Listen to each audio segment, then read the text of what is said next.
پھر آقا فرماتے ہیں یا جلیبیب الا تتجوز، اے جلیبیب کیا تم نکاح نہیں کرو گے؟ پھر وہی کہنے لگے یا رسول اللہ میں حسین و جمیل نہیں، یا رسول اللہ میرے پاس مال و دولت نہیں ہے، مجھ سے کون لڑکی نکاح کرے گی؟ پھر آقا نے ارشاد فرمایا یا جلیبیب الا تتجوز، اے جلیبیب کیا تم نکاح نہیں کرو گے؟ تو کہا یا رسول اللہ مجھ سے نکاح کرے گا کون؟ تو پیارے آقا کا جواب سننا، پیارے آقا نے ارشاد فرمایا تھا اے جلیبیب جاؤ فلاں انصاری کے گھر پر چلے جاؤ اور اس سے جا کر کے کہنا سرکار نے تم کو سلام بھیجا ہے اور یہ کہا ہے کہ اپنی بیٹی کا نکاح میرے ساتھ کر دو۔ سبحان اللہ سبحان اللہ۔ عزیزان ملت اسلامی، دیکھیے صحابی رسول کے پاس کوئی مال و دولت نہیں، صحابی رسول حسین و جمیل نہیں ہے، صحابی رسول کا قد لمبا نہیں ہے، صحابی رسول منصب والے نہیں ہیں، لیکن اللہ کے رسول نے فرمایا جاؤ فلاں انصاری کے گھر چلے جاؤ اور جا کر کے اس کا میرا سلام کہنا اور جا کر کے یہ کہنا کہ اپنی بیٹی کا نکاح میرے ساتھ کر دے۔ عزیزان ملت اسلامیہ، اب حضرت جلیبیب اس انصاری کے گھر پر پہنچ جاتے ہیں اور دروازے کو کھٹکھاتے ہیں، دروازے کو کھٹکھاتے کر کے اندر سے آواز آتی ہے کہ کوئی شخص ہے، تو حضرت جلیبیب جواب دیتے ہیں کہ میرا نام جلیبیب ہے، مجھ کو پیارے آقا علیہ السلام نے بھیجا ہے۔ اندر سے جب اتنا سنا گیا تو فوراً وہ دروازے کو کھول لیتے ہیں، دروازے کو کھولنا تھا، حضرت جلیبیب نے ارشاد فرمایا ہے، حضرت جلیبیب ارشاد فرمانے لگے کہ پیارے آقا نے آپ کو سلام بھیجا ہے۔ جب انصاری نے اتنا سنا تو وہ کہنے لگا کہ پیارے آقا نے مجھ کو سلام کہا ہے۔ تمام گھر والے خوش ہو گئے، تمام شادمانی سے جھومنے لگے کہ پیارے آقا نے ہمارے لیے سلام بھیجا ہے۔ تمام خوش ہو گئے مسلمانوں۔ عزیزان ملت اسلامیہ، پھر حضرت جلیبیب نے ارشاد فرمایا ہے پیارے آقا نے یہ بھی کہا ہے کہ تم اپنی بیٹی کا نکاح میرے ساتھ کر دو۔ عزیزان ملت اسلامیہ، اب اسی باپ نے کہ جس کی بیٹی کا نکاح کرنے کے لیے سرکار نے کہا تھا، اب وہی باپ یہ کہنے لگتا ہے کہ مجھے اپنے گھر جانے، مجھے اندر جانے دو تاکہ میں اپنے بیوی سے جا کر کے مشورہ کر لوں۔ عزیزان ملت اسلامیہ، اب یہ انسان اندر جاتا ہے اور جا کر کے بیوی سے مشورہ کرتا ہے کہ سلطان نے پیغام بھیجا ہے جلیبیب کے ساتھ نکاح کرنا ہے۔ اب عورت کہنے لگتی ہے، وہ بیوی کہنے لگتی ہے کہ جلیبیب تو وہ ہے جن کے پاس نہ حسن ہے، جلیبیب تو وہ ہے جن کے پاس نہ مال و دولت ہے، ارے جلیبیب تو وہ ہے جن کے پاس نہ کوئی مذہب ہے، جلیبیب تو وہ ہے جن کے پاس نہ کوئی لمبا نہ کوئی قد ہے۔ عزیزان ملت اسلامیہ، اب یہ تمام باتیں لڑکی پردے کے آڑ سے سن رہی تھی۔ ماں بھی انکار کر رہی ہے کہ جلیبیب کے ساتھ نکاح نہیں کریں گے، باپ بھی انکار کر رہا ہے کہ جلیبیب کے ساتھ نکاح نہیں کریں گے، لیکن وہ لڑکی کہتی ہے، لڑکی اپنی ماں اور باپ سے ادب عرض کرتی ہے، ارے تم نے یہ تو دیکھ لیا کہ نکاح کا پیغام لانے والا کون ہے؟ نکاح کا پیغام لانے والا وہ انسان ہے جس کے پاس مال نہیں ہے، جس کے پاس قدر نہیں ہے، جس کے پاس مال و دولت نہیں ہے۔ ارے یہ تو دیکھ لو، نکاح کا پیغام بھجوانے والا کوئی اور نہیں ہے بلکہ آمنہ کا لال ہے، عبداللہ کا پیارا ہے، صلی اللہ علیہ وسلم۔ سبحان اللہ سبحان اللہ سبحان اللہ۔ نکاح کا پیغام لانے والے کو نہ دیکھو بلکہ دیکھو کہ نکاح کا پیغام کس نے بھجوایا ہے۔ نکاح کا پیغام سید الانبیاء نے بھجوایا ہے۔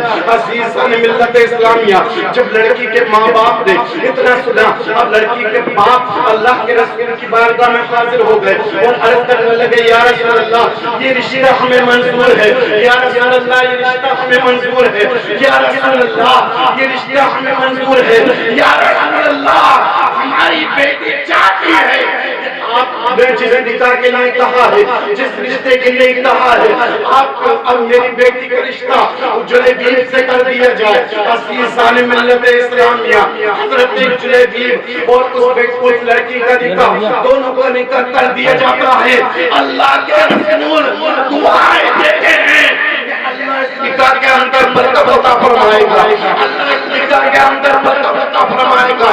تو وہ لوگ جو یہ کہتے ہیں کہ نکاح بعد میں کریں گے، پہلے بچے کو کسی کاری کر لے، پہلے بچے کی جاب لگوا دے، پہلے بچے کو بزنس اچھا کرا دے، وہ لوگ سن لے حضرت جلیب کا جب نکاح ہو جاتا ہے، حضرت جلیبیب کے پاس شادی سے پہلے مال و دولت نہیں تھی، شادی سے پہلے آپ کے پاس کوئی مال نہیں تھا، لیکن بیان کیا جاتا ہے کہ جب آپ کا نکاح ہوا تھا، آپ کی شادی ہوئی تھی، تو قبیلہ انصار آن کر کوئی اتنا خرچ نہیں کرتا تھا جتنی حضرت جلیبیب کی بیوی خرچ کیا کرتی تھی۔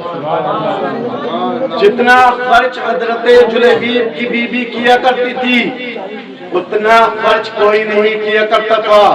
تو مسلمانوں، نکاح جب ہو جاتا ہے تو نکاح کرنے کے بعد برکتیں خود بخود مل جاتی ہیں۔ نکاح کرنے کے بعد برکتیں خود بخود مل جاتی ہیں۔ اگر انسان کے اندر طاقت قوت موجود ہے، نانو نفقہ دینے پر بھی قادر ہے، اس انسان کے لیے ضروری ہے نکاح کرنا۔ اس انسان کے لیے ضروری ہے، بس اپنا تقریر کو ختم کر رہا ہوں، قوت با یعنی مردان کی قوت اس کے اندر ہے، نانا نفقہ دینے پر وہ قادر ہے، اس انسان کے لیے ضروری ہے وہ نکاح کرے۔ اس انسان کے لیے ضروری ہے کہ وہ نکاح کرے، اس لیے کہ سرکار فرماتے ہیں النکاح من سنتی فمن رغب عن سنتی فلیس منا، کہ نکاح میری سنت ہے اور جس نے میری سنت سے اعراض کیا فلیس منا، وہ ہم سے نہیں، وہ ہم سے نہیں۔ مسلم شریف کے حاشیے کے اندر فلیس منا کی تشریح بیان کی جاتی ہے کہ مطلب یہ ہے فلیس کی طریقت منا، کہ جس نے نکاح نہیں کیا وہ ہمارے طریقے پر نہیں، یعنی تمام چیزیں اس کے اندر موجود ہیں، وہ نکاح نہیں کر رہا ہے تو وہ ہمارے طریقے پر نہیں۔ بس چلتے چلتے 2-3 منٹ کی گفتگو آپ کو یہ بتاؤں کہ نکاح کے اندر 6 چیزیں ہیں، آپ سب لوگ سنیں۔ نمبر 1، نکاح کے اندر 2 فرض ہیں۔ نکاح کے اندر ساجد بھائی، سلطان بھائی، کتنے فرض ہیں؟ 2 فرض ہیں۔ نکاح کے اندر 1 واجب ہے اور نکاح کے اندر 3 سنتیں۔ سبحان اللہ۔ سب لوگ توجہ کے ساتھ سنیں، نکاح کے اندر کتنے فرض ہیں؟ 2 فرض، 1 واجب، 3 سنتیں۔ اب 2 فرض کون کون سے ہیں؟ تو نکاح کے اندر 2 فرض ہیں۔ پہلا فرض ہے ایجاب اور قبول۔ ایجاب و قبول مطلب لڑکا کہے کہ میں نے نکاح کیا، لڑکی کہے میں نے نکاح قبول کیا، یہ ہو گیا ایجاب۔ آ رہی بات سمجھ میں؟ اور نکاح کے اندر دوسرا فرض، اسی کو صاحب ادان نے اس کو شرط بھی کہا ہے۔ نکاح کے اندر 2 کس کا ہونا؟ گواہوں کا۔ آ رہی بات سمجھ میں؟ نکاح کے اندر 2 گواہوں کا ہونا، یہ کیا نکاح کے اندر شرط بھی ہے اور نکاح کے اندر فرض بھی ہے۔ اب گواہ کیسے ہونا چاہیے؟ صاحب ہدایت بیان فرماتے ہیں وَلَا يَنْعَقِدُ نِكَاحُ الْمُسْلِمِينَ إِلَّا بِحُضُورِ شَاهِدَيْنِ حُرَّيْنِ عَاقِلَيْنِ بَالِغَيْنِ مُسْلِمَيْنِ رَجُلٌ أَوْ امْرَأَتَيْنِ، کہ مسلمانوں کا نکاح منعقد نہیں ہوگا مگر 2 گواہوں کی موجودگی میں۔ اور وہ دونوں گواہ کیسے ہونا چاہیے؟ دونوں عقل مند ہونا چاہیے۔ رہی بات سمجھ لیں، عاقلینی کا لفظ آیا، اب دونوں کے دونوں آزاد ہونا چاہیے، حرینی، دونوں کے دونوں آزاد، عاقل ہوں، آزاد ہوں، بالغینی، دونوں کے دونوں بالغ، رجلینی، دونوں کے دونوں مرد ہوں۔ اب اگر مرد نہیں ہے، ایک مرد ہے تو کیا ہوگا؟ تو اسی کو صاحب ادان نے بیان فرمایا او رجل و امرأۃ، کہ ایک مرد ہو اور 2 عورتیں۔ تو نکاح منعقد ہو جائے گا۔ تو گواہ کیسا ہونا چاہیے؟ عاقل ہونا چاہیے، بالغ ہونا چاہیے، آزاد ہونا چاہیے۔ ارے بات سمجھ میں؟ تو یہ گواہوں کا ہونا اور ایجاب قبول نکاح کے اندر فرض ہے۔ اور نکاح کے اندر واجب کیا؟ مہر۔ مہر نکاح کے اندر کیا ہے؟ واجب ہے۔ اور نکاح کے اندر صدر صاحب 3 چیزیں کیا ہیں؟ سنت ہیں۔ کتنی؟ 3 چیزیں۔ قاری عارف صاحب قبلہ، عائشہ صاحب قبلہ، 3 چیزیں کیا نکاح کے اندر؟ سنت۔ پہلی چیز ہے نکاح کا خطبہ۔ ارے بات سنیے، یہ ہدایت کے اندر پڑھایا جاتا ہے، ہم نے الحمدللہ پڑھایا بھی ہے 6ٹھی جماعت میں۔ تو پہلی چیز کیا ہے؟ نکاح کا خطبہ ہی سنیے۔ دوسری چیز چھواروں کو بانٹنا، چھواروں کو تقسیم کرنا، یہ بھی نکاح کے اندر سنت ہے۔ اور تیسری چیز ولیمہ، یہ بھی نکاح کے اندر کیا ہے؟ ارے بات سنو، اسی چیز۔ اب ان 6 چیزوں کے علاوہ جتنی چیزیں ہیں وہ فضولیات میں شامل ہیں۔ اور فضولیات کے تعلق سے اللہ فرماتا ہے ان المبذرین کانوا اخوان الشیاطین، کہ فضول خرچ کرنے والا شیطان کا۔ اب دیکھو عقل مند لوگ ہیں، اشارہ کرنے کی ضرورت نہیں ہے، ویسا اگر اس کی تشریح کی جائے تو تشریح میں پوری رات خرچ ہو جائے۔ علماء اکرام یہاں پر موجود ہیں، ہمارے ائمہ موجود ہیں اور ابھی حضرت لوگ بھی موجود ہیں۔ بس اپنی تقریر کو یہی پر ختم کر لیتا ہوں۔